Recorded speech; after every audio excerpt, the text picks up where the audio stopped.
ఒకటి శుభవార్త, మరొకటి భయం.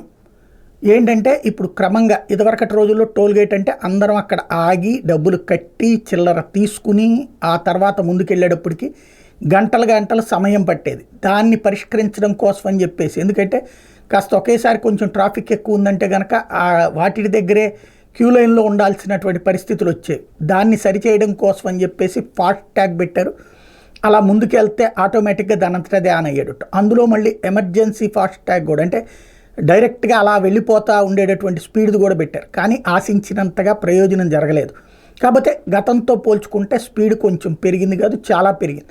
అయితే ఇప్పుడు మరొక కొత్త మార్గం, నువ్వు ఎంత ప్రయాణిస్తే అంతవరకే ఛార్జ్. ఫర్ ఎగ్జాంపుల్ నేను విజయవాడ టు గుంటూరు వచ్చానంటే అక్కడ కాజా టోల్ గేట్ దగ్గర ఛార్జ్ వసూలు చేస్తారు. అయితే ఇది ఇప్పుడు ఎంతవరకు అంటే నేను టోల్ గేట్ పక్కన ఉన్నటువంటి ఒక 2 కిలోమీటర్లే ప్రయాణిస్తే అంతవరకే ఛార్జ్ వసూలు చేస్తారు.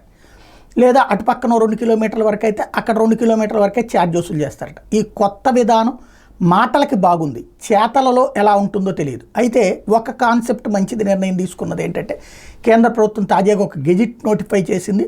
ఏంటంటే టోల్ గేట్ దగ్గర ఒక 20 కిలోమీటర్ల పరిధి లోపల ఉన్నట్టు తిరగడానికి సంబంధించి ఎలాంటి రుసుము ఉండదని. అది శుభ పరిణామం.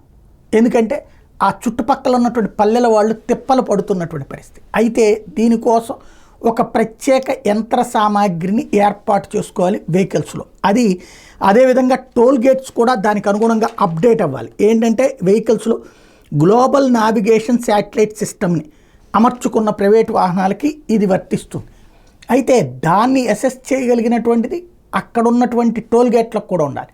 దానికోసం ఇప్పుడు టోల్ గేట్లోళ్ళు మళ్ళీ ఇదివరకు కనుక మామూలుగా ఉండే టోల్ గేట్కి అప్గ్రేడ్ చేసుకోవడానికి డబ్బులైనవి అని చెప్పేసి మళ్ళీ జనం మీదనే రుద్దారు. ఏది ఈ ఫాస్ట్ ట్యాగులకి. ఇప్పుడు మళ్ళీ దీనికి జనం మీదనే రుద్దుతారు.